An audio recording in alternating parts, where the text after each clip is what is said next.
सहारा प्रणाम। मैं हूं प्रीति पांडे। बड़ी बहस में आप सबका स्वागत है। भारतीय अर्थव्यवस्था इस समय दोहरे संकट से जूझ रही है। एक है महंगाई और रुपए की गिरती कीमत, और दूसरी है खाने पीने की चीजों में जीएसटी के रेट में बढ़ोतरी। डॉलर की तुलना में रुपए में तेज गिरावट जारी है। गिरते रुपए ने अर्थव्यवस्था को पटरी पर लाने का काम मुश्किल कर दिया है।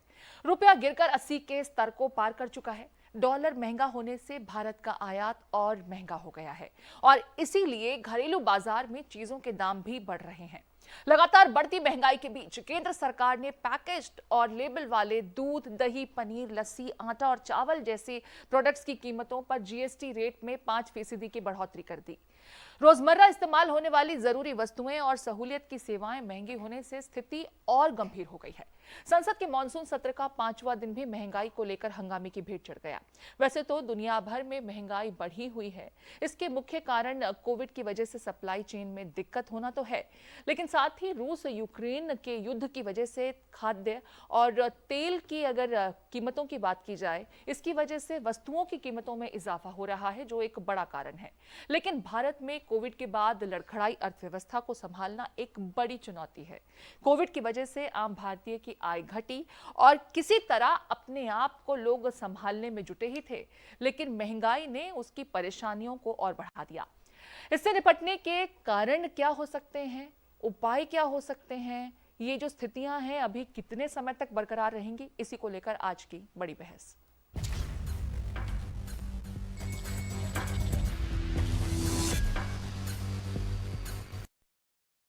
तो महंगाई, जिस पर जीएसटी की मार और साथ ही साथ रुपए की डॉलर के मुकाबले जो इस वक्त अंतर्राष्ट्रीय बाजार में कीमत है, ये विषय है जिसको लेकर आज हम चर्चा आगे बढ़ाएंगे। हमारे साथ कुछ मेहमान जुड़ गए हैं। भास्कर घोष साहब बीजेपी पार्टी से हैं, सर स्वागत है आपका। हमारे साथ स्टूडियो से सर्वेश पाठक जी राजनीतिक एनालिस्ट हैं, हमारे साथ जुड़ गए हैं, स्वागत है सर्वेश जी आपका। और भोगेंद्र पाठक जी स्टूडियो से हमारे साथ जुड़े हुए हैं, वरिष्ठ पत्रकार हैं। इसके अलावा अजय अरोड़ा साहब कांग्रेस पार्टी की नुमाइंदगी कर रहे हैं, स्वागत है सर आपका। और इकोनॉमिस्ट आकाश जिंदल साहब हमारे साथ बने हुए हैं, बहुत स्वागत है आकाश जी आपका। सबसे पहले आकाश जी, मैं आपका रुख कर रही हूं क्योंकि इस वक्त जो अर्थव्यवस्था की स्थिति है, आप इसके लिए जिम्मेदार किसे समझते हैं? स्थितियां क्या वाकई इतनी खराब हैं जितना कि संसद में सुनाई दे रहा है? खास करके विपक्ष के शोर के आगे तो ऐसा लगता है कि देश की स्थितियां बहुत विकट होती जा रही हैं और आम आदमी की रेंज से तो बाहर हो चुकी हैं। अब ऐसे में विपक्ष की अगर सुने और समझें तो लगता है कि हमारी स्थिति भी जल्द ही श्रीलंका और पाकिस्तान जैसी ना हो जाए, डर बन जाता है। हालांकि सरकार पूरे प्रयास कर रही है। आपका आंकलन क्या है, आपका कमेंट चाहूंगी। बढ़िया आपने प्रश्न पूछा। आई thank you for this wonderful question. सबसे पहले तो सब लोगों को दुनिया की सैर कराना चाहूंगा। आज कहा जा रहा है हिंदुस्तान में महंगाई ज्यादा है। अमेरिका का डेटा दूंगा, 40 साल की हाईएस्ट महंगाई वहां चल रही है 9.1%। यूके में महंगाई है 9.1%। जर्मनी में बहुत हाई महंगाई चल रही है। अमेरिका दुनिया की सबसे कामयाब, सबसे बड़ी इकोनॉमी, 40 साल से ज्यादा की हाईएस्ट महंगाई से जूझ रही है। कारण सिर्फ एक है, Russia Ukraine war. Russia Ukraine war के कारण, क्योंकि आज सारी दुनिया आपस में इंटरकनेक्टेड है, तो मेरी ऑर्गेनाइजेशन आकाश हिंदल डॉट का मानना है कि पूरी दुनिया की इकोनॉमी ग्रहण में है।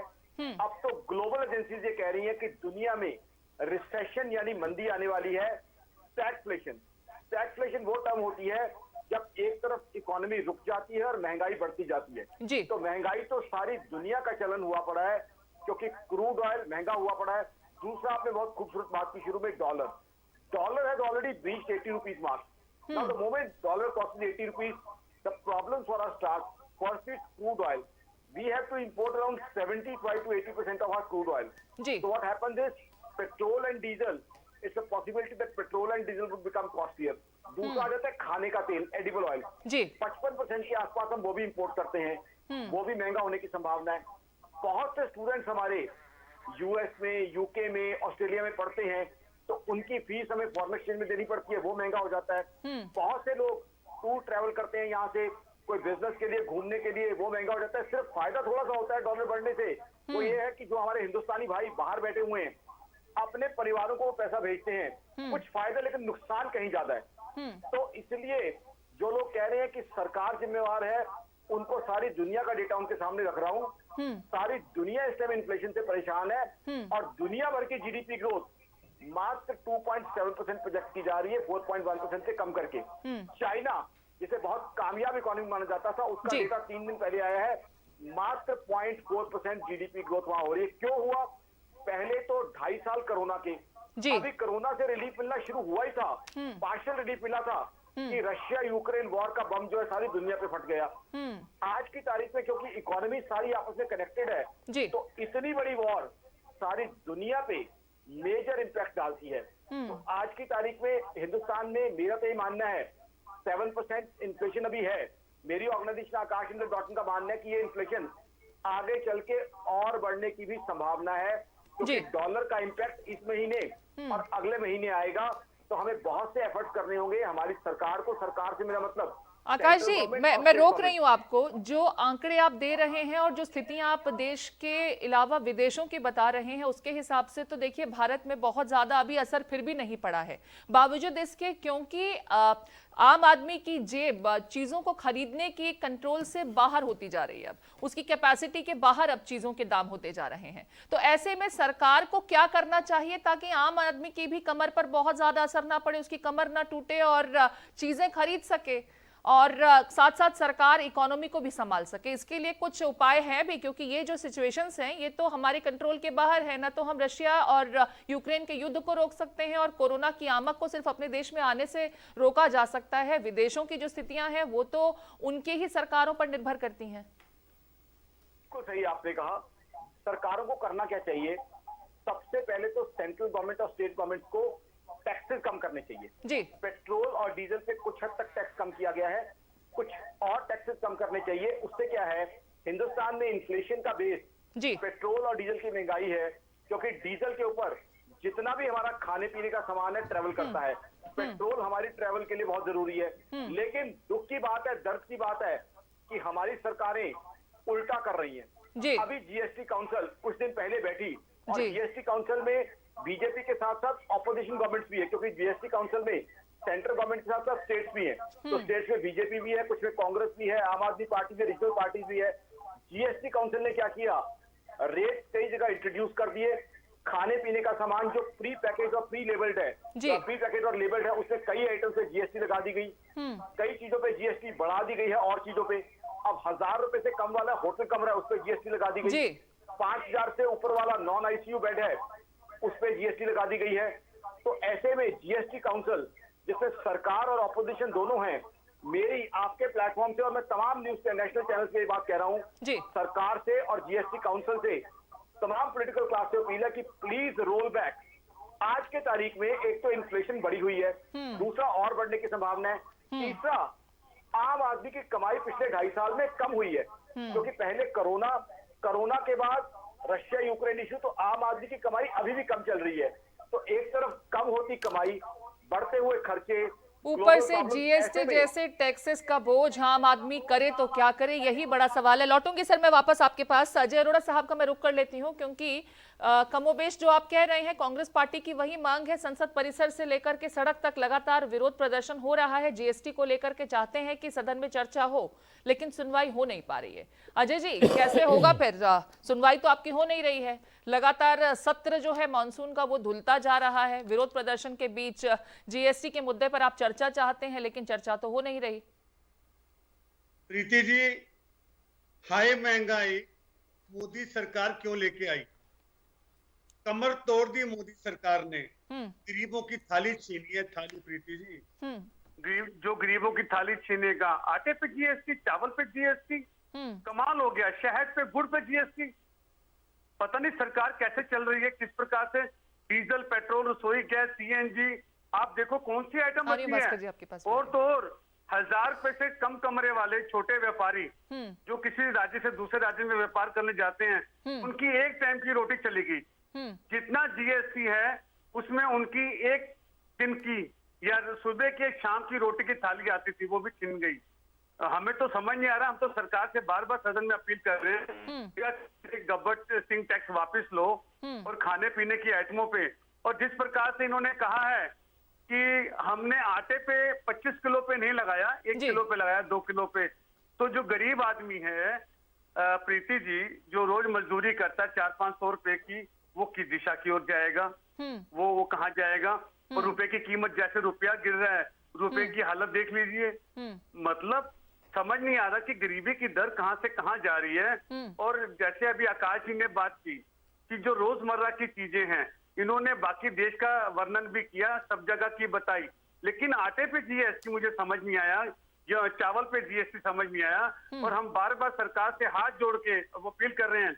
और आज मुझे ताज्जुब भी हो रहा है कि इस मुद्दे पे भारतीय जनता पार्टी के साथी भी हमारे आए हैं। घोष साहब, हमें तो उम्मीद थी इस चर्चा में शामिल नहीं होंगे। चलिए मैं उनसे जवाब ले लेती हूँ, वो तो जवाब तुरंत देना चाह रहे थे, आपकी फर्स्ट रिएक्शन के साथ ही उनका हाथ खड़ा हो गया था, वो कुछ कहना चाह रहे थे। मैं कमेंट ले लेती हूँ, जवाब ले लेती हूँ कि सरकार की सोच क्या है इस महंगाई को लेकर, और किस तरीके से जब बोझ पड़ता है इकोनॉमी पर तो उसकी भरपाई भी कहीं ना कहीं करनी होती है। मुझे लगता है उनके पास इसका जवाब होगा। भास्कर जी। अजय अरोड़ा जी, पहले आपको मैं बधाई देता हूँ और धन्यवाद देता हूँ कि आप मुझे चाह नहीं रहते आए, लेकिन हम आए क्योंकि आपका सवाल जवाब देना है ना। आप जो अर्ध सत्य बोले हैं कि जीएसटी में लगा है, आप जीएसटी काउंसिल का उस मेंबर को भी आप नाम बताइए जो बंगाल से हैं, केरल से हैं, राजस्थान से हैं और नॉन बीजेपी गवर्नमेंट से हैं, जिनके प्रस्ताव के ऊपर ही हमने इस निर्णय को लेने के लिए बाध्य हो गया। यही आप ही कहते हैं कि जीएसटी काउंसिल, आप ही बोलते, सुनिए तो धैर्य रखिए, सुनिए, आप ही बोलते हैं कि जीएसटी काउंसिल जो है वो सबका पार्टिसिपेशन होना चाहिए, हर राज्य की पार्टिसिपेशन होनी चाहिए, और ये राज्य वही है जो भाजपा शासित राज्य नहीं है। उन्हीं का आप एक तरफ रिकमेंडेशन करेंगे और एक तरफ संसद में आके जाके संसद को रोकेंगे। ये आपके डबल स्टैंडर्ड कब बंद होगा? हर चीज में आप डबल अजय जी, गंभीर आरोप लगाए जा रहे हैं कि कांग्रेस पार्टी जीएसटी काउंसिल की बैठक में तो जाकर के कुछ अलग सजेशंस देती है, लेकिन देश की जनता को गुमराह करने का काम कर रही है। संसद परिसर में उसी जीएसटी के विषय को लेकर के प्रोटेस्ट करने लगती है। ये दो पैरामीटर्स कैसे सर? अजय जी।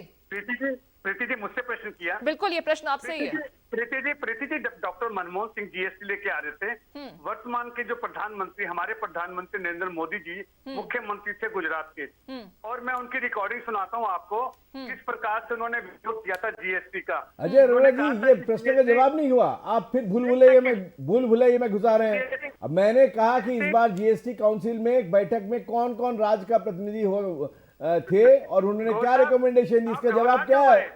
अजय जी, आपकी मुस्कुराहट बता दे रहे हैं कि आपके सच क्या है। लेकिन भास्कर जी ठीक है, कांग्रेस पार्टी इस मुद्दे पर आपके साथ थी, चलिए मैं ये मान लेती हूँ।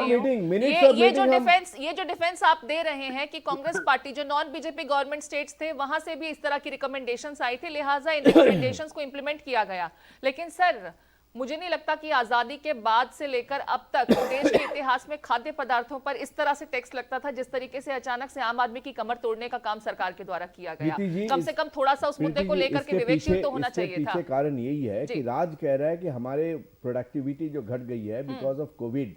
अब मैं प्रैक्टिकल सिचुएशन आ रहा हूँ, कोविड और ये जीएसटी कलेक्शंस के बाद जो पैसा उनको मिल रहा है वो सफिशिएंट नहीं है।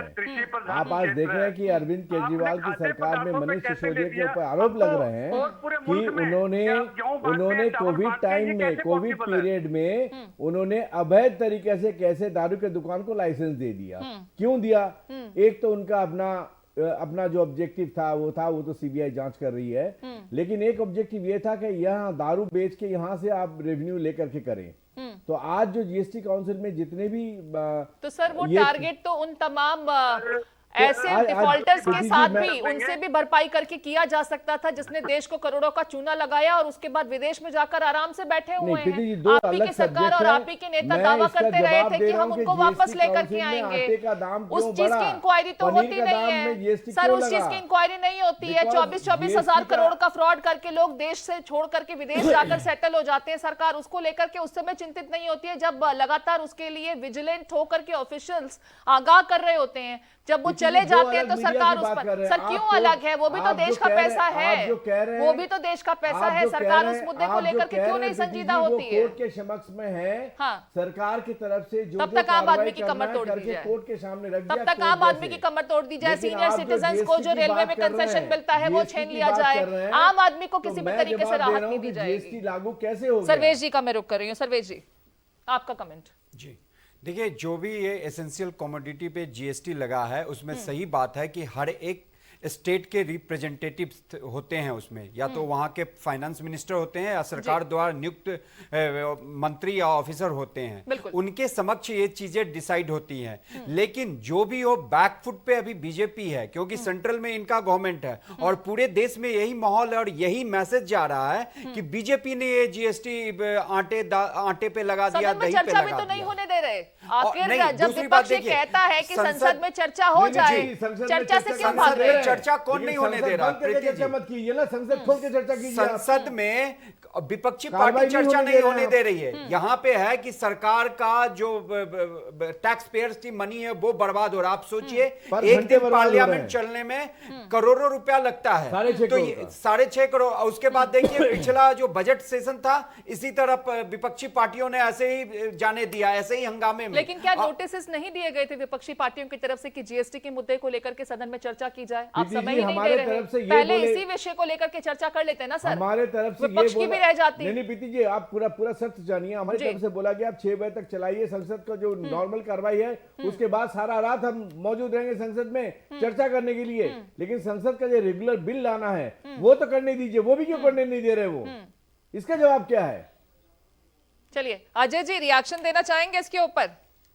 बिल्कुल, मैं कह रहा हूँ कि हम विपक्ष में है प्रीति जी। हम तो ये कह रहे हैं कि हमें बोलने का अधिकार है और हम सही सुझाव दे रहे हैं। हम देश के हित में, देश की आवाम के हित में बात कर रहे हैं। रोटी में अपनी रोटी की बात नहीं कर रहा, मैं प्रीति की रोटी की बात नहीं कर रहा, मैं आकाश जी की रोटी की, मैं देश की रोटी की बात कर रहा हूँ। अगर जीएसटी लग गया, मुझे लगता है कि जितने पैनलिस्ट हैं, अगर आटे पे रेट जीएसटी आ गया, चावल पे हम पांचों को फर्क नहीं पड़ रहा।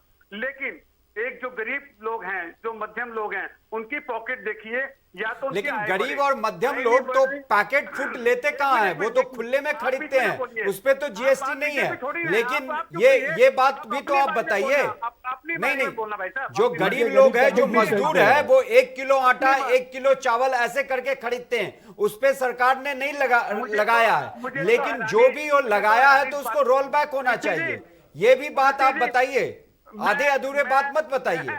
मैं बात कर रहा हूँ, घोष साहब से करंट लग गया इनको। नहीं, करंट की बात क्या है? जो सच्चाई है वो मैं सच्चाई बता रहा हूँ। अगर एक मजदूर 250 रुपया पर डे के दिहाड़ी पे काम करता है, तो वो शाम में 1 किलो चावल खरीदता है, तो वो खुला हुआ चावल खरीदता है। आटा खरीदता है 2 किलो, तो खुला हुआ, उस पे नहीं है। तो ऐसे झूठ मत फैलाइए। हाँ, जीएसटी इस पे लगा है, वो नहीं लगना चाहिए। सर्वेश जी, लेकिन सर्वेश जी मुझे एक चीज बताइए कि क्या मध्यम वर्गीय लोगों की स्थिति भी पॉकेट ये इस वक्त अलाउ कर रही है कि ये जो अतिरिक्त भार टैक्स का उनकी जेब पर पड़ रहा है वो खरीद सके? मेरी राय में तो पिछले कोरोना काल के बाद से लेकर के अब तक अलाउ कर रही है, सैलरीज नहीं बढ़ी है, सैलरीज नहीं बढ़ी है, बल्कि लोगों की नौकरियां गई हैं। तो जिनकी नौकरियां गई हैं वो भी तो उसी मध्यम वर्गीय लोगों की श्रेणी से आने वाले लोग हैं। नहीं, आपका कहना सही है। उनके प्रति भी तो थोड़ी सरकार को रियायत बरतनी चाहिए थी। भोगेंद्र जी का मैं रुक करिए। भोगेंद्र जी, यहाँ पर दलीलें तो सभी पक्षों की सुन ली गई, लेकिन जिस तरीके से सरकार इस पूरे मुद्दे पर चर्चा भी नहीं होने दे रही, विपक्ष का तो कम से कम यही आरोप है, और एक जो पिक्चर पोर्ट्रे की जा रही है विपक्ष की तरफ से वो यही है कि हम चाहते हैं कि संसद में सबसे पहले किसी भी गंभीर विषय को उठाने से पहले इस जीएसटी के विषय पर चर्चा हो जानी चाहिए, जिसने आम आदमी के ऊपर सीधा सीधा असर डाला है। आपका क्या रिएक्शन है? देखिए, विपक्ष तो विपक्ष का ये चाहना है कि संसद में काम कम से कम हो, और सरकार चाहती है कि उसके पास जो जरूरी बिल हैं, जो जरूरी विधेयक हैं, जो जरूरी वो कानून बनाना चाहती है, उस पे काम करें। लेकिन सरकार भाग नहीं रही है। देखिए क्या है स्थिति, क्या है, महंगाई क्यों है। देखें कि अब भारत सरकार ने जो कोशिश की है ना, वो पहले मैं चर्चा कर लूं। कोशिश ये है कि हम ऐसी व्यवस्था कर दें कि महंगाई से मुक्ति पूरी तरह मिले, इसलिए वैकल्पिक ऊर्जा पे सरकार जमकर काम कर रही है। दूसरी बात ये देखें, जब दूसरा विश्व युद्ध हुआ था उसके बाद अमेरिका ने क्या किया? अमेरिका ने ये अपनी व्यवस्था की कि डॉलर पे ही वैश्विक कारोबार हो। भारत चाह रहा है कि रुपए पे हम सारा कारोबार करें, आयात निर्यात के सारे काम जो है रुपए पे हो। तो रुपये को मजबूत करने की सरकार कोशिश कर रही है। तीसरी बात, कृषि पे देखिए 3 कानून लाए गए थे, उससे काफी फायदा होता किसानों को भी और आम लोगों को भी। उसे मैंने दुखद है कि उसे लौटाना पड़ा, वापस लेना पड़ा वो तीनों कानून। तो लेकिन सरकार लगी हुई है कि कैसे कृषि उत्पादन, देश में उत्पादन बढ़े और लोगों के घरों में खुशियां आए। देखें जब घर में रसोई उदास हो ना तो महिलाएं परेशान हो जाती हैं, पिता की जेब में पैसे न हो तो बच्चों की पढ़ाई रुक जाती है, और घर में बैलेंस नहीं हो, पैसे नहीं हो, बैंक में बैलेंस नहीं हो तो रोग के विरुद्ध युद्ध हम नहीं कर पाते हैं। अंग्रेजों के जमाने में क्या था, हम कहते थे उठो मेरी दुनिया के गरीबों को जगा दो, कांखें उमरा की दरो दीवार हिला दो, जिस खेत से दहका को मयसर न हो रोटी, उस खेत के हर खोशाए गंदुम को जला दो। लेकिन आज हमारे पास कहने के लिए हम बोल सकते हैं, प्लेटफॉर्म है, वहां से हम सरकार को कहते हैं कि ऐसी जरूरत की चीजें जो रोज रोज की आवश्यकता है, भोजन की जो चीजें हैं उसपे तो सरकार को कम से कम राहत देनी चाहिए, वो कोशिश करनी चाहिए। आपने भी बिल्कुल उसी विषय को उठाया कि कम से कम खाने पीने की चीजों को तो छोड़ दिया जाता, लेकिन ऐसा होता दिख नहीं रहा। विपक्ष सीधे तौर पर इस मुद्दे को इस वक्त देश के लिए सबसे बड़ी प्रायोरिटी के मुद्दे के रूप में देख रहा है, और इस मुद्दे पर जब समूचा विपक्ष एकजुट है, हम लगातार देख रहे हैं कि सत्र की शुरुआत से पहले ही प्रदर्शन तक पर रोक लगाई गई थी, लेकिन इसी मुद्दे को लेकर के विपक्ष न सिर्फ एकजुट हो रहा है, इकट्ठा हो रहा है, प्रदर्शन कर रहा है, तो सरकार भी थोड़ा सा बड़प्पन दिखा दे, इसी विषय को लेकर के सबसे पहले चर्चा हो जाए तो बेहतर नहीं रहेगा? आम लोगों को जितनी जल्दी राहत मिल जाएगी उतना फायदा होगा। दूसरी बात यह भी है कि सरकार को भी पैसे चाहिए। जीएसटी काउंसिल ने जो फैसला लिया है केवल बीजेपी का फैसला नहीं है, लेकिन बीजेपी का वर्चस्व तो है वहां पे, है ना। तो ये है कि सरकार को पैसे भी चाहिए। आप ये देखें पैकेज्ड जो चीजें हैं उस पे सरकार ने लगाया है, और उसका कितना बड़ा कारोबार है, और किस तरह से बीच के लोग किसान से दूध कम पैसे कम कीमत पे खरीद कर और उसे दही बनाकर और फिर किस कीमत में बेचते हैं। और आटे का भाव आप देखें, जो गेहूं की कीमत है और पैकेज्ड आटे की कीमत में कितना फर्क है। तो सरकार को नियंत्रित करना भी है, महंगाई को भी और लोगों की अगर सुविधाओं को भी। वसूलना ही था तो उन कंपनियों से वसूला जाता, यहाँ तो मार आम जनता की जेब पर ही पड़ने जा रही है, नहीं, क्योंकि ये कीमतों है में सरकार इजाफा को तो ये आम भी जनता करना की चाहिए जेब को कि देना पड़ रहा है। मनमानी कीमत जो कंपनियां रखती हैं, जो पैकेज्ड आटा बेच रही हैं कंपनियां, उनकी मनमानी न चले, इस पे भी सरकार को रोक लगानी चाहिए। आकाश जी से उसकी समझने कीमत की तय और करनी कोशिश करते चाहिए। हैं। आकाश जी, ठीक है, यह हकीकत है कि सरकार का खजाना उतना अच्छी स्थिति में नहीं है, और उसकी भरपाई करने के लिए कोरोना काल से लेकर के अब तक जितने संकट आए, उन तमाम स्थितियों की भरपाई करने के लिए इस वक्त टैक्सेस को बढ़ाया गया। लेकिन आपने सीधे तौर पर कहा कि टैक्स का बढ़ाना कोई सॉल्यूशन नहीं हो सकता। फिर सवाल खड़ा ये होता है कि अगर ऐसे नहीं तो फिर सरकार क्या कर सकती थी जिसकी वजह से स्थितियां ऐसी नहीं होती कि आम जनता पर भी असर नहीं पड़ता और सरकार के खजाने में भी इजाफा हो सकता था? क्या कुछ होना चाहिए सर? बहुत बढ़िया आपने प्रश्न पूछा।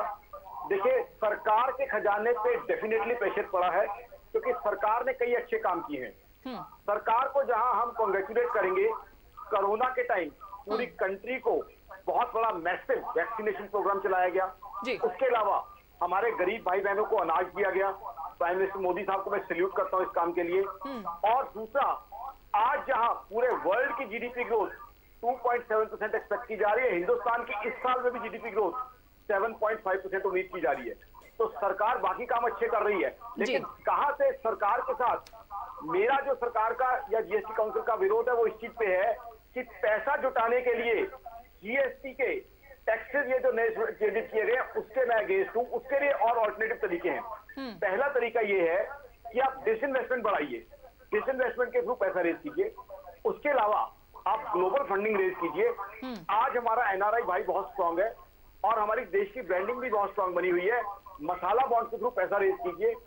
थर्डली जो है एक्सपेंडिचर रिडक्शन कीजिए। आप 3 तरीके हैं, इससे आप जो है पैसा रेज कर सकते हैं। सरकार जो काम कर रही है बहुत अच्छे काम कर रही है, लेकिन इसके लिए पैसा रेज करने के लिए आम आदमी को टैक्स करना सही नहीं, क्योंकि आम आदमी के आज हालात ऐसे नहीं है। बिल्कुल, आम आदमी की कमाई कम हुई है, खर्चे बढ़ते जा रहे हैं। तो जीएसटी काउंसिल जिसमें सरकार भी है, ऑपोजिशन पार्टीज भी है, मैं रीटरेट करूंगा कि इनमें से जो खाने पीने का सामान है, प्री पैकेज और लीबर्ड, उसके ऊपर जीएसटी के जो टैक्सेस लगाए गए हैं, प्लीज रोल बैक। आज देश की स्थिति ऐसी नहीं है। आज तो हम इंटरनेशनल चैनल पे चर्चा कर रहे हैं ग्लोबल रिसेशन की, कि ग्लोबल रिसेशन कोई कह रहा है आ गई है, कोई कह रहा है आने वाली है। ऐसे में नए टैक्सेस लगाना सही नहीं है। सरकार अपना काम अजय जी कुछ प्रतिक्रिया देना चाह रहे हैं। अजय अरोड़ा जी का रुख करी हूं। अजय जी। प्रीति जी, पाठक साहब ने कहा, मैंने सुना कि देश में धन की आवश्यकता है और हमारी स्थिति ठीक नहीं है। हमारा देश मजबूत है, हम देश के खिलाफ नहीं सोच सकते, भले हम विपक्ष में, हम देश के साथ खड़े हैं और देश बिल्कुल मजबूत है। जहां तक ये बात की धन की, और हमने जीएसटी क्यों लगाया? नहीं, हमने ये जो भी कहा नीरव कि मोदी, कीमत पे चौकसी, पैकेज्ड चीजों एक की सेकंड, कीमत पे पाकिस्तान नियंत्रण चौकसी, सरकार को करना विजय चाहिए, माल्या जो ये भाग जरूरी गए, है, ये तो धन लेके कीमत भाग अपने गए, आप कम सुनिए, होगी। ये देश का धन लेके भाग गए, देश का धन लेके भाग गए। और जब नोटबंदी हुई, काला धन वापस आएगा, कहाँ आया? अभी आकाश जिंदल जी कह रहे थे, मैं प्रधानमंत्री जी को सैल्यूट करता हूँ कि कोरोना काल में बड़ा अच्छा काम हुआ, हमें तो नहीं लगा। दूसरी वे में हमने अपनों को खोया है। नहीं, वो तो आपको सूट करता भी नहीं है। सबसे बड़ा समस्या आपको जो सबको लगता है आपको नहीं लगता हमने है। अस्पताल में जगह नहीं थी, लेकिन सरकार अजय में जगह नहीं जी, थी। अजय जी, एक पॉइंट तो मैं भी ऐड करना चाहती हूँ। आकाश जिंदल जी ने बहुत अच्छा सुझाव मैंने दिया कहा कि कि डिसइन्वेस्टमेंट महंगाई से होना भारत चाहिए। की कांग्रेस महंगाई पार्टी को कम तो है। उससे भी परहेज है, उससे भी एतराज है। फिर कैसे होगा? क्योंकि इकोनॉमी भी कांग्रेस तो पार्टी संभालनी ने है ना। उसी कंपनी को बनाया था अपना पॉकेट जेब भरने के लिए, देखिए, उसमें जहाँ किसी तक को आकाश जी की कष्ट हो बात रहा है, है मैं उनका। उनकी बात काट नहीं रहा। मैं तो ये कह रहा हूँ कि अगर वर्तमान में जो देश की स्थिति है, जो देश की स्थिति है, हमने थाली छीनी है। मैं कह रहा हूँ कि इन्होंने जैसे बाद में कहा कि खाने की चीजों पे जीएसटी नहीं होना चाहिए, रुपए की कीमत गिर रही है, हमें ये भी सोचना पड़ेगा। अगर हम देश चला रहे देखिए, हैं, रुपए देश में की भारतीय कीमत जनता अगर आप पार्टी है। कंपैरिजन करेंगे तो 2013 में जिस वे में गिरी थी और अभी 2022 में देखेंगे तो उसमें जमीन आसमान का अंतर है। 2013 में 30% गिरावट रुपए में देखी गई थी, अभी 2022 में अभी केवल 7% की गिरावट और देखी दिखाइए, गई है। उस समय क्रूड ऑयल का प्राइस क्या था, उसके रेस्पेक्ट में 30%। आज क्रूड ऑयल प्राइस कहाँ चला गया? 85, 86 में चला गया। उसके हिसाब से मेरा गिरा कितना?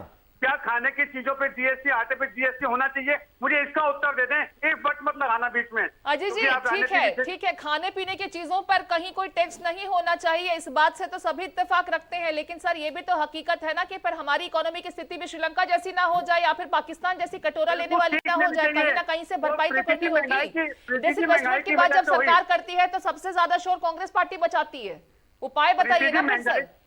प्रीति जी, महंगाई की वजह से श्रीलंका का ये हाल हुआ। हमें डर है कि जो हाल श्रीलंका का हुआ, पड़ोसी देश का हुआ, भारत में ना हो जाए, जिस तरह से महंगाई बढ़ रही है। नहीं अरोड़ा जी, महंगाई की वजह से नहीं हुआ। चाइना से जो हाई कॉस्ट लोन उन्होंने लिया और उसके लिए ये लोन का पैसा से वो जनता का टाइम है, सेवा करता रहा ना, इसी के लिए हुआ है उनका।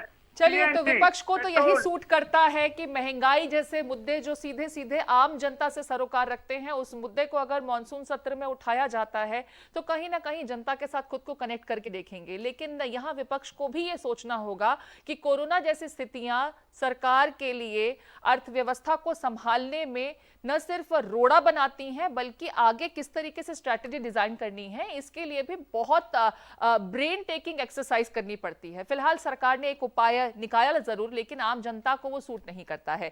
जीएसटी से लेकर के बाकी तमाम विषय पर जिस तरीके से सरकार प्रयास तो कर रही है, लेकिन आम जनता की कमर न टूटे, इसके लिए भी सरकार को ही सोचना है। हम उम्मीद करते हैं कि सरकार इस विषय पर जल्द ही जनता के लिए कोई राहत भरी खबर लेकर के आएगी। आप तमाम मेहमान इस गंभीर विषय पर हमारे साथ जुड़े, इसके लिए आपका बहुत बहुत धन्यवाद। आकाश जिंदल जी और अजय अरोड़ा साहब, चर्चा में तमाम आपके एक्सपर्ट कमेंट्स के लिए बहुत बहुत धन्यवाद। सर्वेश पाठक जी, भास्कर घोष साहब और भूपेंद्र पाठक जी, आप तमाम चर्चा में जुड़े रहे, शामिल रहे, आपका बहुत बहुत शुक्रिया। इसी के साथ बड़ी बहस में आज के लिए इतना ही। देश और दुनिया की तमाम अपडेट्स के लिए चलते रहिए समय के साथ। सहारा प्रणाम।